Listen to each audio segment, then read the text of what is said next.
Switzerland தமிழர்களே, உங்க வீட்டு திருமண மற்றும் இதர வைபவங்களுக்கு நவீன முறையில் அழைப்பிதழ் முதற்கொண்டு பரிசு பொருட்களை பெற்றுக்கொள்ள ஆசைப்படுகிறீர்களா? இது மட்டுமா? உங்கள் கடை மற்றும் நிறுவனங்களுக்கு தேவையான டிஜிட்டல் பிரிண்டிங் ஸ்டிக்கர்களையும் ரோல் அப்ஸ், விசிட்டிங் கார்ட்ஸ் என்பவற்றையும் தரமான முறையில் அச்சிடுகிறோம். அச்சுத்துறையின் முன்னோடிகளாக 30 ஆண்டு காலம் சுவிஸ் தமிழர்களின் அசைக்க முடியாத நம்பிக்கை. சுவிஸ் சேகர் பதிப்பகம் மட்டுமே.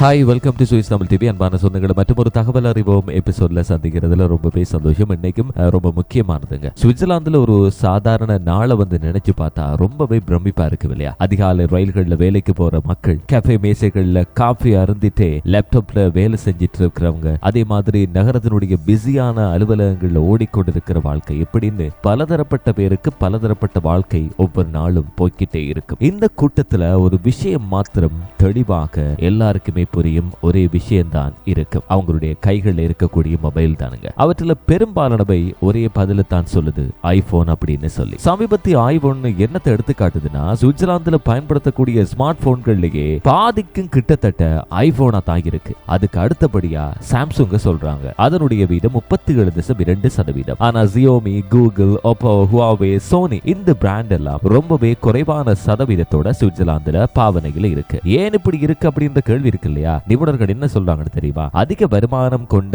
இந்த நாடு அப்படின்னு சுவிட்சர்லாந்து சொல்லப்படுது இல்லையா? ஐபோன் உயர்ந்த விலை பெரிய தடையா யாருக்குமே இல்ல. அதனாலதான் அதை கூடுதலா பயன்படுத்துறாங்க. குறைந்த விலையெல்லாம் மாடல்கள் இல்லங்க. மற்ற நாடுகள்ல ஒரு பிரச்சனையா தான் இருக்குது. இங்க அது பெரிதா கவலைப்படுற விஷயமே இல்ல அப்படின்னு சொல்றாங்க. ஆனா இந்த கதைக்கு மற்றொரு பக்கம் இருக்கு. ஐபோன் பயனர்கள் அடுத்த மொபைலை வாங்கும் போது சராசரியா 708 பிராங்க் செலவிட தயாரா இருக்கிறாங்கன்னு சொல்லப்படுது. அதே நேரத்தில் ஆண்ட்ராய்டு பயனர்கள் சுமார் 452 பிராங்க் மாத்திரம் தான் செலவுறதுக்கு விரும்புறாங்க. மொத்தத்துல சுவிட்சர்லாந்துல ஒரு புதிய ஸ்மார்ட் போனுக்கு மக்கள் சராசரியா 574 பிராங்க் செலவுறதுக்கு திட்டமிடுறாங்க, விரும்புறாங்கன்னு சொல்லப்படுது. இந்த விலை உயர்வு காரணமா மக்கள் தங்களோட மொபைல்களை நீண்ட காலம் பயன்படுத்த தொடங்கி இருக்காங்க. 65% பேர் எடுத்துக்கிட்டா இன்னும் சில ஆண்டுகள் இதே பயன்படுத்தலாம் அப்படின்னு நினைக்கிறாங்க. குறிப்பா ஒரு விஷயம் இருக்கு, எதுன்னு தெரியுமா? 2020ஆம் ஆண்டுல 4 ஆண்டுகளுக்கு மேல ஒரே மொபைலை பயன்படுத்தலாம் அப்படின்னு இருந்தவங்க 8.9%. ஆனா 2025 அந்த கணக்கெடுப்பு 15.7% உயர்ந்திருக்கு. ஆனா இங்க ஒரு சின்ன திருப்பம் இருக்கு. என்ன தெரியுமா? சந்தையில ஐபோன் முன்னணியில இருந்தாலும் பயனர்கள்